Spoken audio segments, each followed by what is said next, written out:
All right, ladies and gentlemen, gave you guys a little bit of a breather. Now it's time for Sakamoto Days, and that'll be the final reaction for today. Let's go ahead and get started, shall we? Yo, peoples! Qushu92 here. Welcome back to yet another live dramatic reading of Sakamoto Days, the 200th chapter of the series. 200 chapters of Sakamoto Days. I was remembering back when I was reading the very first volume and just looking at the zaniness of Sakamoto Days and how it became crazier and crazier every 5 volumes. And now we're at chapter 200. And we're still in the middle of the Sakamoto Shin flashback. So let's see where we go from here. Days 200, Bubbles. And we have, what is it, Akari? Akari? I completely forgot who this person's name was. Hold on, let me go back a chapter. Ikari. Ikari, that's the name. So, last we left off, Sakamoto was talking to Shin, and then they run afoul of Ikari, who is the bodyguard of Ando. So now we have Sakamoto, who's been separated from Shin, telling him to run away as he faces off against Ikari themselves. So now we're in the middle of a water park in this ship. On this ship, we're in the middle of the water park, and Ikari has separated Sakamoto from Shin, so now they're about to fight. And Sakamoto reveals that he's a part of the Order, so it should be interesting to see where this fight goes from here. Let's begin Days 200, Bubbles! The older guys used to always tell me, if you defied the JAA, watch out for the Order. But I didn't expect a youngster like you. And Akari then pulls a chain and sends their anchor, or the chain weapon that they're using, against Sakamoto. And Sakamoto dodges out of the way, but all of a sudden, that same chain gets looped around his body, and he gets slammed into the nearby pool.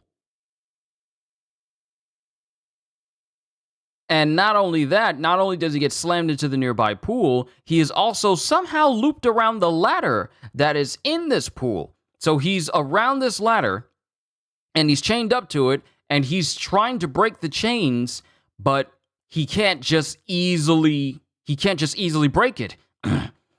It's some special alloy, hard to break. Because he's trying to break it, but it's super tough metal.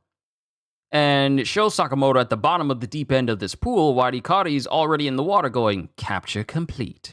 And proceeds to hit Sakamoto in his midsection, which is usually around the point where someone would literally exhale air because it's getting punched out of them, but Sakamoto still manages to keep that air inside. And Akari decides to try and talk underwater, going, the average human can hold their breath for 1 minute underwater. We'll see if you drown first or die from me pummeling you. Now, we don't know, I still can't tell if this is a dude or if this is a woman, because they're of a great stature, but their body shape is masked by the size of their clothes. Because Ikari has a problem with Shin, because Shin is robbing all of Ando's attention from them. So they already have a vendetta against Shin because they want to spend all that time with Ando. So, yeah, that's the reason why I'm using they instead of he or she, because I just don't know yet. We'll see if you drown first or die from me pummeling you. Then it cuts to Shin, who's back up top, where he is in a foyer and he's face to face with Ando. Because the reason why Ando's on the run is because he blames Shin, saying that it's because of Shin that he's on the run from the JAA, and that he's the bane of his existence. Not something a father should ever tell his son, but you know, and he's right here in front of Ando. Dad! You again?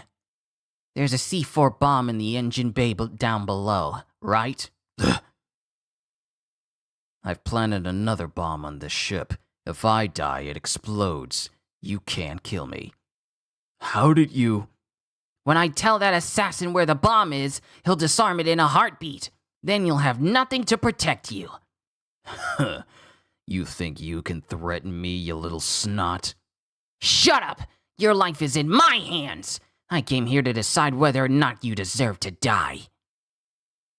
And they're just standing here. Why'd you ditch me? And then Ando's just standing there.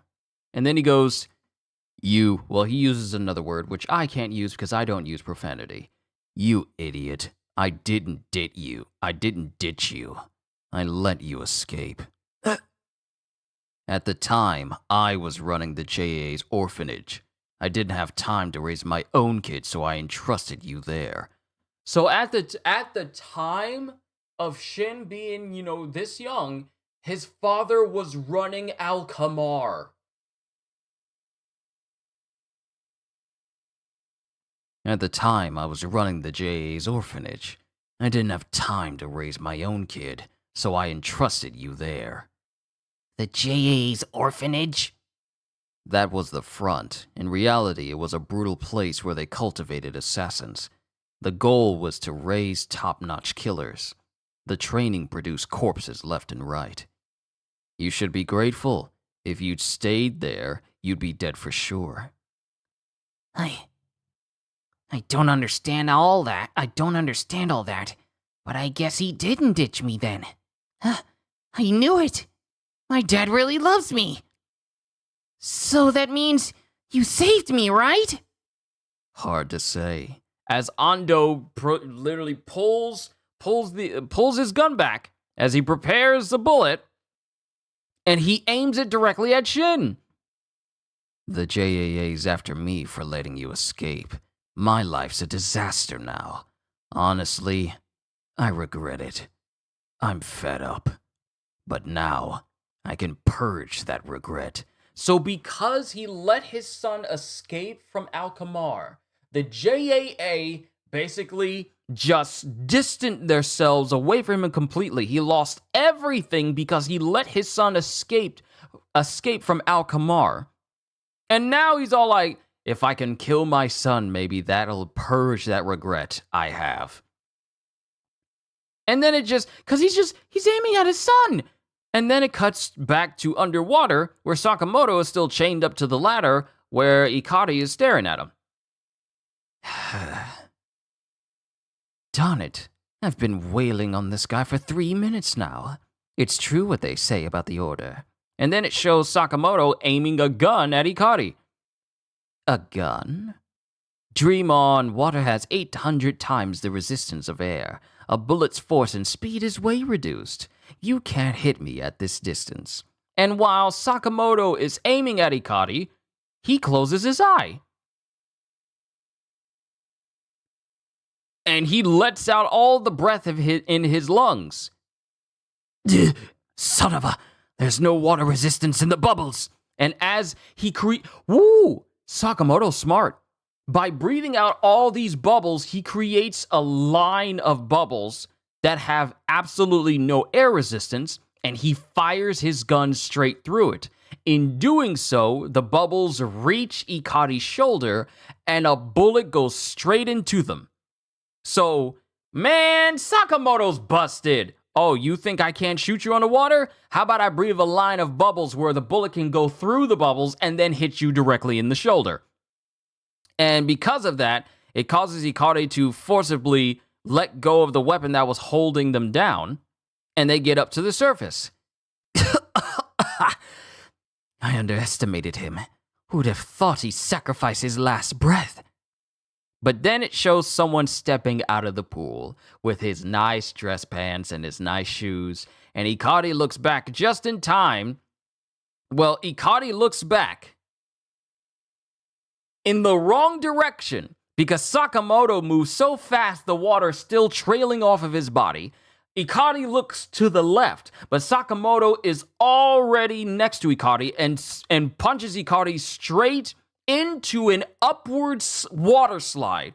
Mind you, you know how you see water slides and they swirl all the way down? He hits Ikari so hard that Ikari goes flying up through the tube with enough force to go all the way to the top. That's how hard Ikari hit.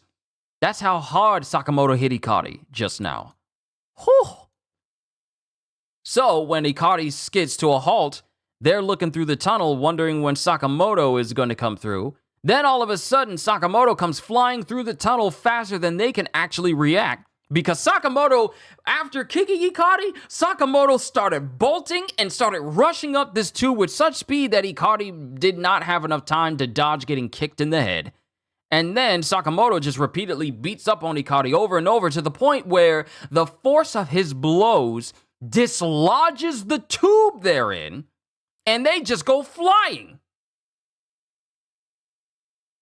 And while Ikari's still airborne, Sakamoto is above them, and all of a sudden he lets off this solid kick where you see the shockwave, and all you see is just the impact of Ikari hitting the ground. And Sakamoto's aim, I can't tell if he knew, but Sakamoto's aim was so perfect that it causes Ikari to go straight through the floor and land directly on Ando, keeping Ando from shooting Shin. Sorry, Mr. Ando. Am I heavy? Get off of me. He'll pay for this.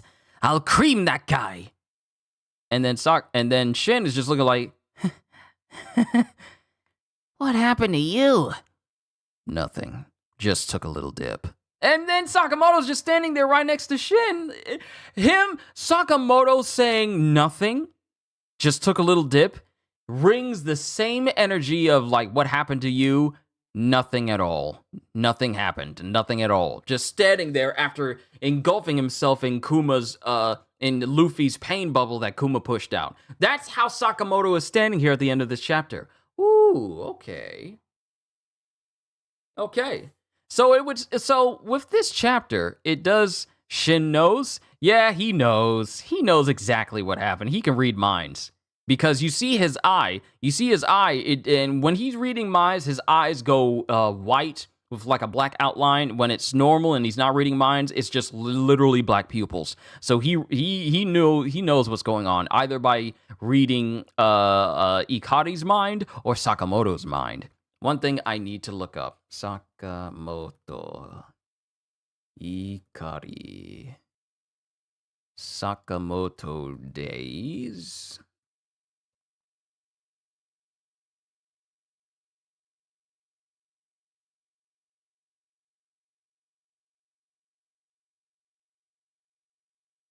Okay, so I believe it confirms that Ikari is a woman. Okay, this confirms that Ikari is in fact a woman. Okay, I can say she. So she. So Sakamoto was beating up on her the entire time. Okay, so going from the top of this chapter, Sakamoto is defending himself from Ikari and her big old anchor weapon. She's just a very statuesque woman then. I had a feeling it was going to be in that direction, but I didn't want to assume until proven otherwise, because you know how much trouble people can get with that sort of thing.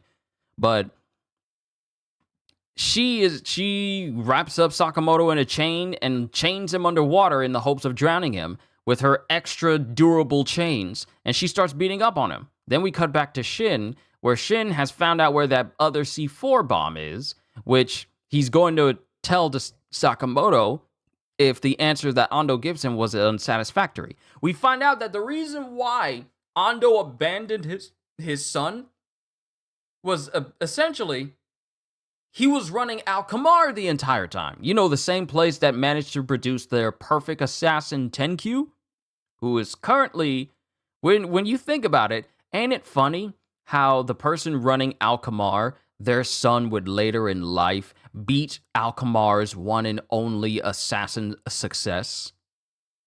Shin was nowhere near on the level of Tenkyu, yet years later, he would beat the one big success of Alkamar on his own. So that speaks a lot about Shin and hard work and everything. Kind of like a Rock Lee versus Neji situation, or a Naruto versus Neji situation. Hard work versus being a genius. So that's something to think about.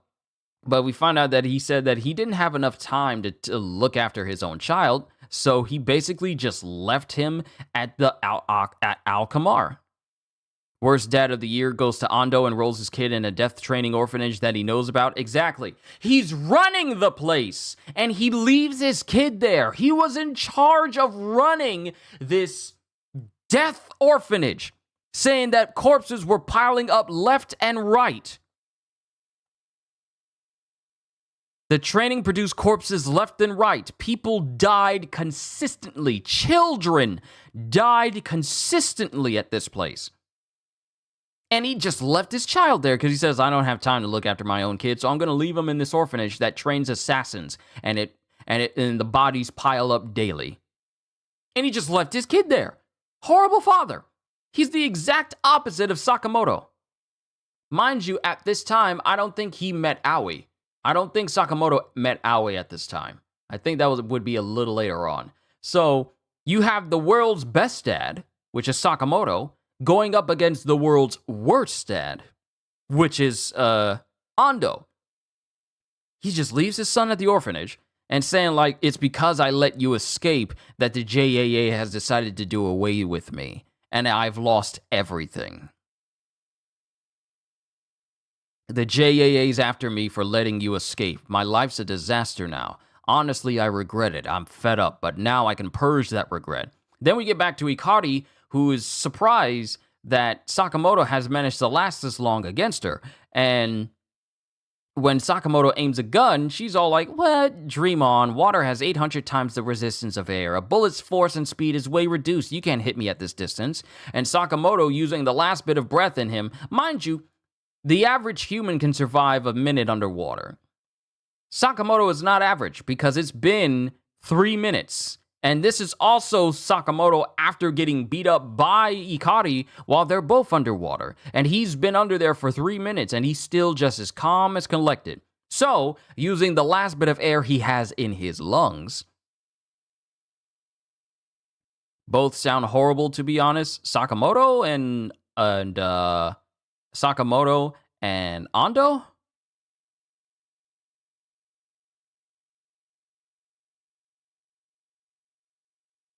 Both of them? Is that what you mean? Both of them, as in Ando and Sakamoto, they are both? Why would the JAA be pressed about bro saving his son? Let homie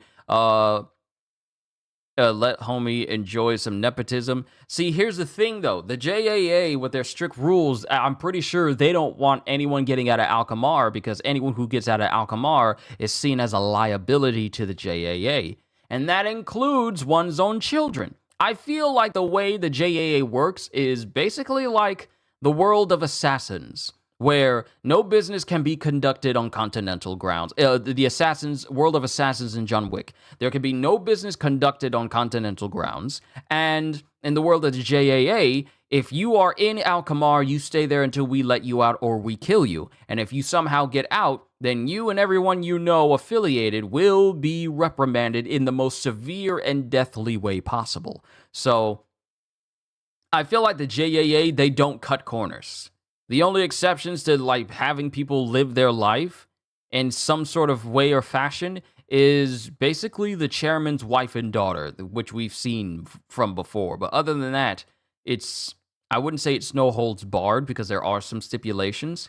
But considering that his son was there in Alkmaar and stayed there for who knows how long, I feel like they see Shin as he belongs to Alkmaar and the JAA. You let him escape, you let someone escape, which means that you are not doing your job. Your job is not to let people escape from Alkmaar. It is to train new assassins. And you let one escape, you have failed in your job. Kind of like how Who's Who was in charge of safeguarding the Gum Gum fruit. But as soon as Shanks and his crew took it, then the world government looked at Who's Who as of like, you were given one job and you couldn't even do that. You were not said to let it get away. You were said to safeguard it until it got back here to Marijois. So what are we going to do? We're going to imprison you inside of Impel Down because of your incompetence. The same goes for the JAA. You let one person escape, because you know the assassin world of the JAA prides itself on people who are capable of defending themselves, and also a sense of professionalism and professionalism and perfectionism. or being a perfectionist when it comes to certain things. We cannot let this happen. We cannot let that happen. These are the rules. You don't follow the rules, you die. So letting Shin go is seen as, oh, so you can't follow the rules. You were given one job, that was to train all people here in Alkamar, these children. You let your son escape because he's your son, but he belongs to the JAA now since he's inside the orphanage. So now we're going to take everything from you. You had one job, and if you try to run, we are going to kill you. That's where we're at right now. People forget JAA is the reason Tenkyu is the way he is. Let me say this. The JAA are not good. They're not. This was the place Tenkyu was at? I know, I addressed that. This is the same, I addressed that before you even got in here, Halster. This is the same place that produced Tenkyu. Sucks, feels like society and reality, only those at the very top like Asaki can break the rules and make them. Position of power. Position of power and the power of position. Both of those instances. You have a lot of people in the world right now who are in a position of power that shouldn't be, but they take advantage of it because essentially there's no one above them and they can essentially do whatever they want. People can argue about it wherever they want. In some cases, these people get reprimanded. In some places, these people get embarrassed and humiliated in the worst way possible so that they never try it again. And in some places, these people disappear. That is what a position of power is, and it's just like Asaki. And just like Asaki, this whole thing where I need the JAA to go after my brother and kill him, even though my brother is the reason why I sit at the position of the chairman right now. See, it's sneaky, underhanded stuff. Now, I say this again.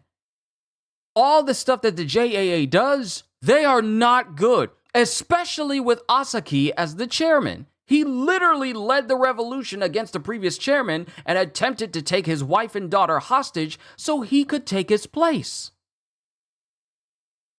Then would proceed to blame Yotsumura for being a part of that rebellion because Yotsumura was suspicious of Asaki. So now Yotsumura was branded a traitor, causing the order to hunt him down. Asaki using the very organization that he used to serve in as a means to cut off loose ends, or anyone who could pose a threat to his current reign as chairman.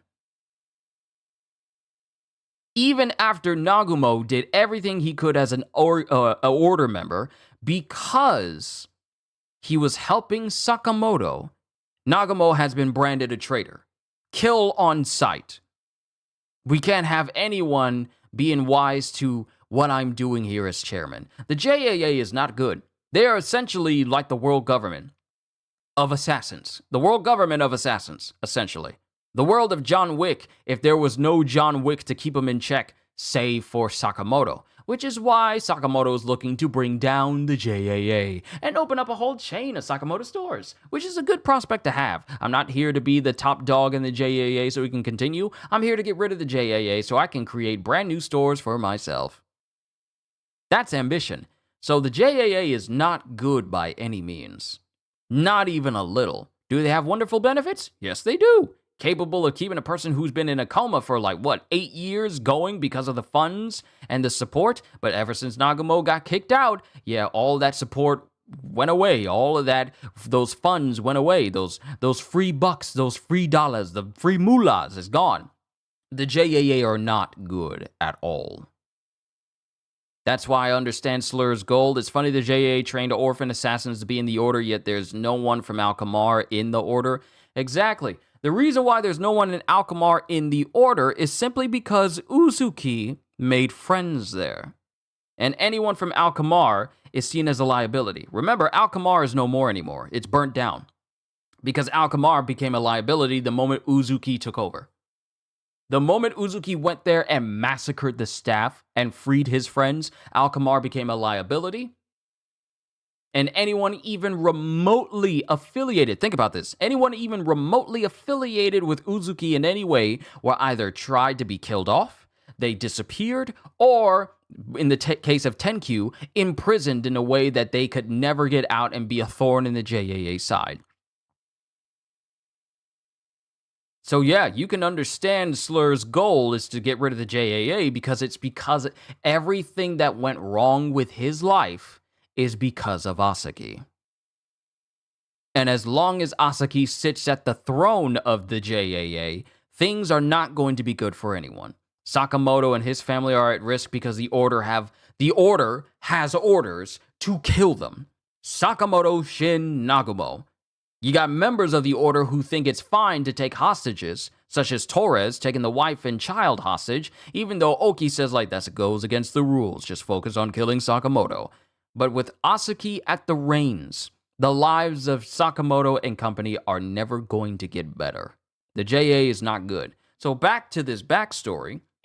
Sakamoto manages to use a line of bubbles in this pool so that there's no air resistance and manages to shoot Ikari in her shoulder, which causes her to rise out of the water to catch her breath because there's not too many people who can get shot in the shoulder and still remain fine. Maybe like a little, but you can't let too much breath out, but it still hurts, so you got to get topside. She gets up top, Sakamoto appears, she tries to look over where he is. He's already on her right side, and he punches her straight up a loop-de-loop slide. Just, it's how many loops was this thing? 1, 2, 3. 3 swirling loops for this water slide, and he punches her directly all the way up. And when she's trying to get herself back on her feet again, Sakamoto comes flying in and he kicks her in the face, and then he proceeds to just beat her down with enough force to rattle the entire water slide. And once they're all airborne, Sakamoto just kicks her into the ground and kicks her through the floor directly on top of Ando, saving Shin's life. And that's where we are right now. Sakamoto has rejoined with Shin, and if Shin can't see that Ando no longer cares about him, considering he's tried to kill his own son twice, first time, have him thrown overboard. Second time, he's aiming his gun at his own son. If Shin can't see that Ando does not truly love him anymore, this should be the time when he tells Sakamoto there's a C4 bomb in the engine room. This should be that moment. That's why I felt conflicted when Takamura died. He died essentially serving scum, but his loyalty blinded him. Such a sad way to die. Oh yeah, that was sick. Also, I think Sakamoto didn't even have a scratch on him.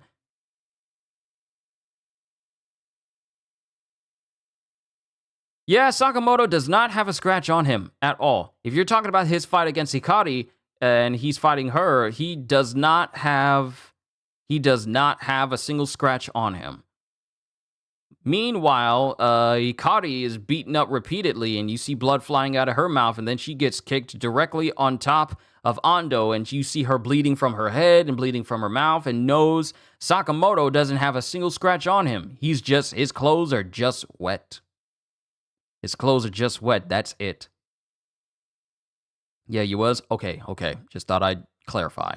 So overall, this was a good chapter as well. Now, it feels a little bit shorter simply because of everything that happened in the last chapter, but because there was a lot more fight stuff oriented in here, and we had a little break with Ando talking to his son. But here's a part where Shin needs to realize that his dad does not love him like he would like him to. 1, your father left you in an orphanage that kills children on the daily. 2, he has tried to kill you twice. Because you escaping him, allowing you to escape from Alkamar has apparently ruined his life.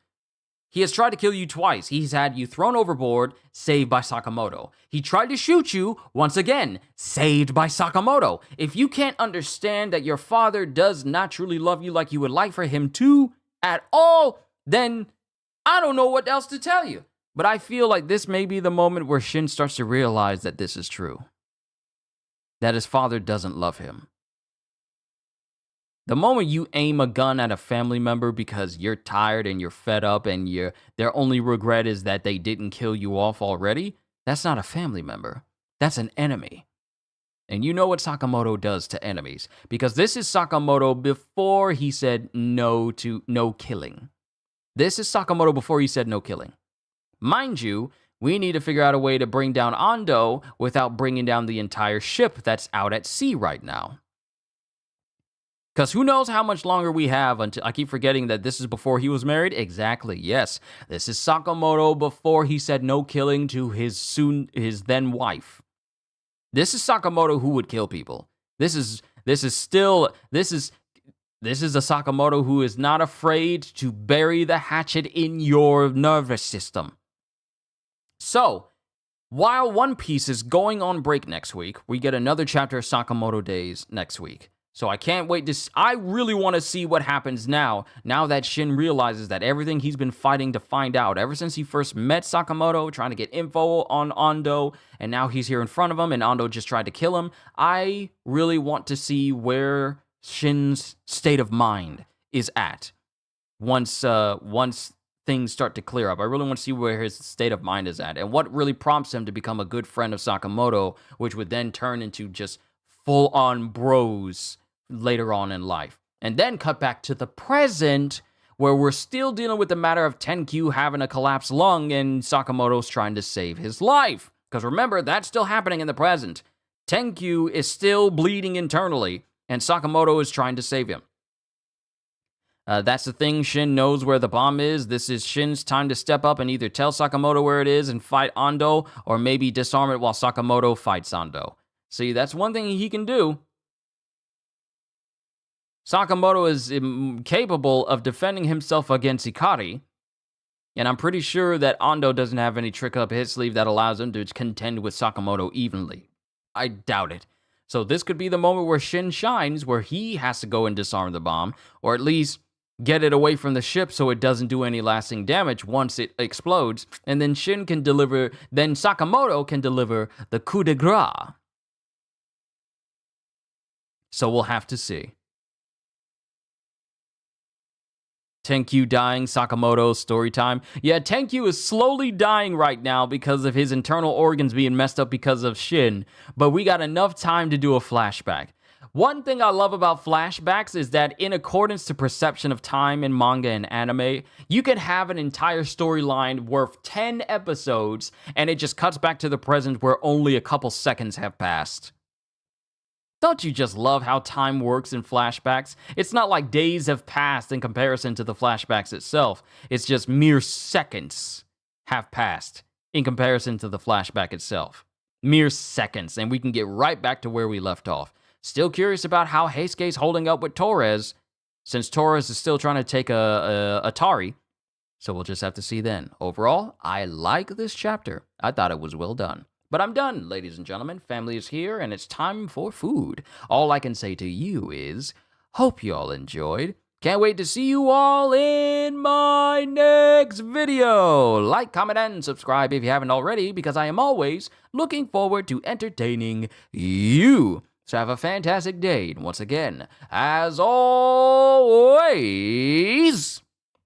later, peoples. My Kaiju number 8 read-through series begins tomorrow. Later, peoples!